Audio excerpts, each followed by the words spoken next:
I'm Battalion Chief Ted Corporandi, and today's training exercise is flat roof ventilation on multiple dwellings. Multiple dwellings is basically our bread and butter type of fire. We get more of these than in any other type of building. Flat roofs we tend to think of as being a simple task of just going to the roof, cutting a hole, and that's the end of it. Flat roofs are actually much more difficult to contend with than a peaked roof. So we're going to talk quite a bit today on flat roofs. When you pull up to the scene on this type of a building, a multiple dwelling, you're probably going to have a pretty good idea as to the roof structure, exactly what type of roof rafter system you have. And typically in the older type of multiple dwelling, we have rafters that are of 2x construction, 2x12, 2x14, etc. When you arrive on the scene, you have to take a look at exactly what you have. Remember that we ventilate a roof when we have a top floor fire or an attic fire. The exception would be in a balloon frame building. In that case, of course, you would always open up the roof no matter what floor the fire is on. The appropriate tools to take to a flat roof would be full protective equipment, including your Scott Air Pack, a chainsaw or a rotary saw, a rope bag, forcible entry tools, that would be the Halligan tool and the flathead axe, also known as the irons, and then you would also take the Halligan hook, also known as a New York roof hook. Once on the roof, it's critical that you get the penthouse door. It needs to be opened right away. It's the primary means of egress for the public.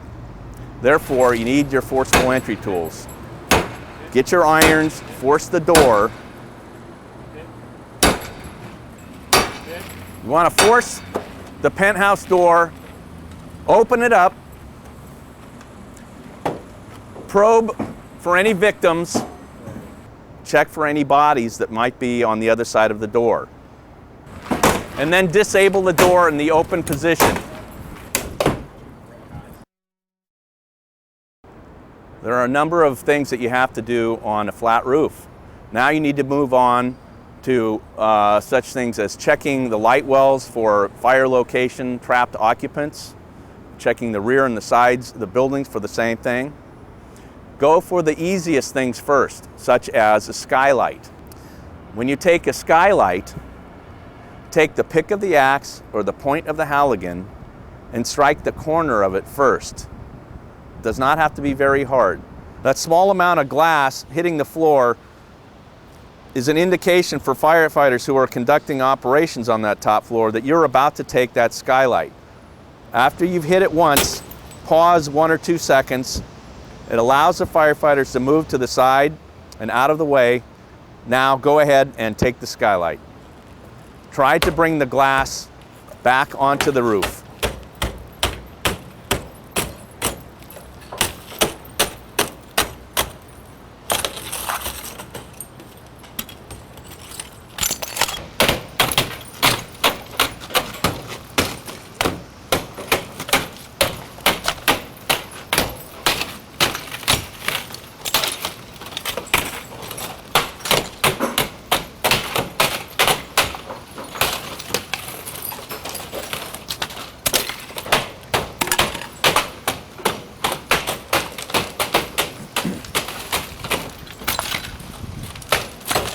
Once the glass has been removed, take the hook and push down the draft stop if there is a draft stop. Some of these have them, some of them do not. The draft stop will prevent you from completely ventilating the top floor unless it is removed.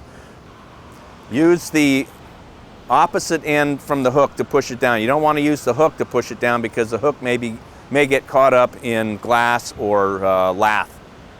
Sometimes you may have the need to open up the returns after you've taken the glass out of the skylight. Generally, this occurs when you're overhauling or checking for fire extension. Keep in mind that if you open the returns when there's active fire in the attic or cockloft space, you will in effect have put a hole in the roof in this location. So you need to, again, need to ask yourself, is this where you want to put a hole in the roof?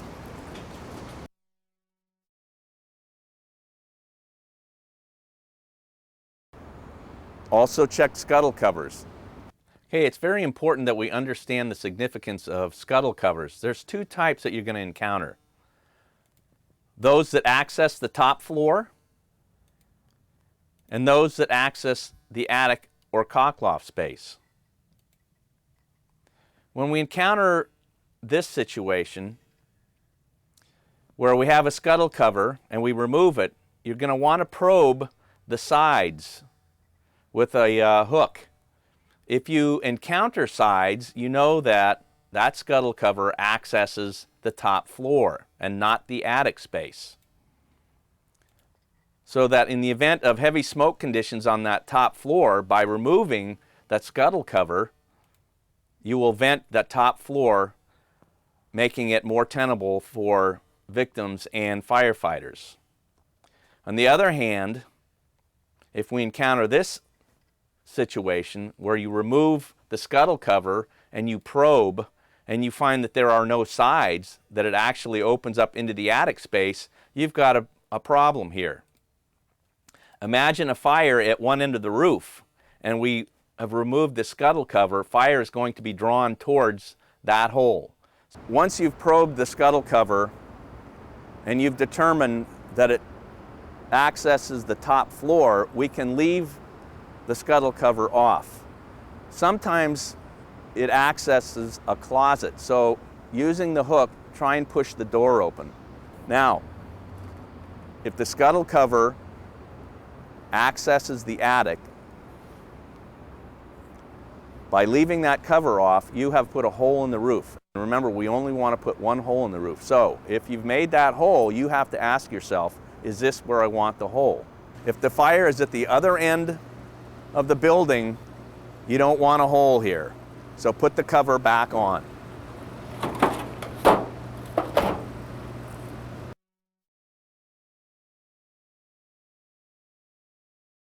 As far as vent caps go, you can easily remove those. However, with mechanical ventilators, such as this one here, remember that it is more efficient if it's left alone. So don't try to pull the ventilation cap off of these unless you determine that that vent is drawing fire to a location you don't want it to go. In that case, give it a smack with an axe to disable it.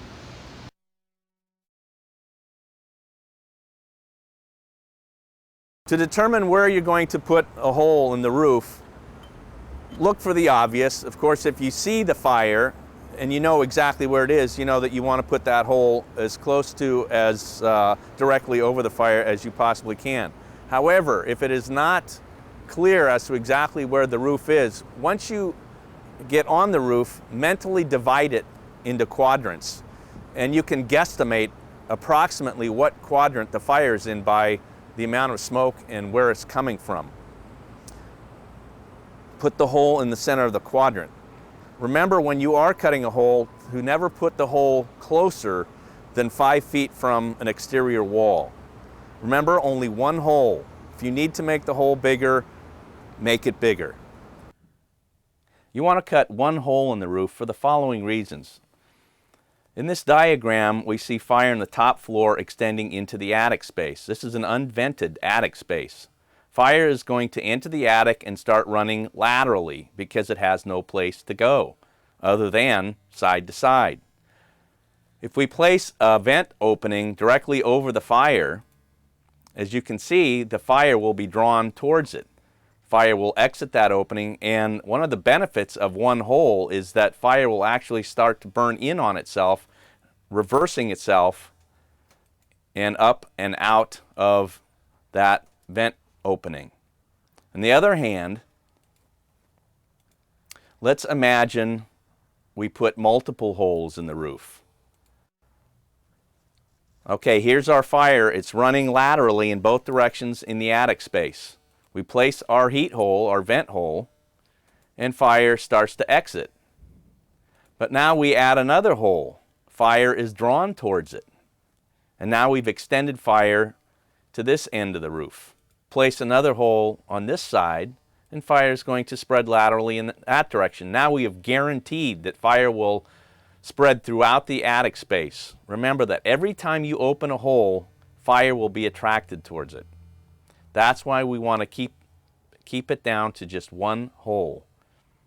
Chief Tom Brennan from the New York City Fire Department an expert on truck company operations was asked once, "Tom, where do you put the second hole in the roof?" His answer was, "At the next top floor fire to which you respond." Your initial hole should be approximately 4 feet by 4 feet. Extend the legs of the cut, as you see indicated here with the spray paint. Extend the legs. Once they're extended and all the cuts are made, you can now remove your 4 by 4 section. In the event that you need a larger hole, you can see that the legs have already been cut. All you need to do is make 2 more cuts, and you will now have sections that you can easily remove, making your hole much larger. Sometimes you're going to encounter a very thick roof with a lot of roofing paper. In this case, using the saws is going to take you for a long time, and it'll probably bog the saw down. So once you've determined that you've got a very thick built-up roof, use the axe initially and pull the paper off, cut it and then pull it, and then go with the saws. Now this is an unusual situation here. Most of the times you won't have it this thick. In the event that you have a heavy built-up roof, it may be too time-consuming to put legs in the cuts, and it may be much more critical to get that hole in the roof. In that event, put your efforts and concentration into getting that one hole open, and don't worry about expanding the cut.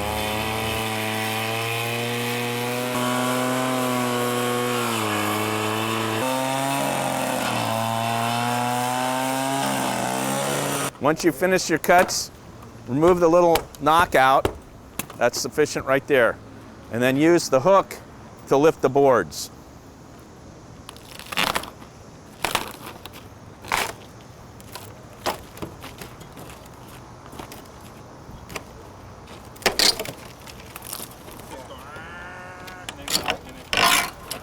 This is the correct use of the Halligan hook. It's a large pry bar. Once the hole has been opened, make sure you push the ceiling down using the opposite end from the hook. If you were to use the hook end, you'd probably get it hung up on lath and plaster.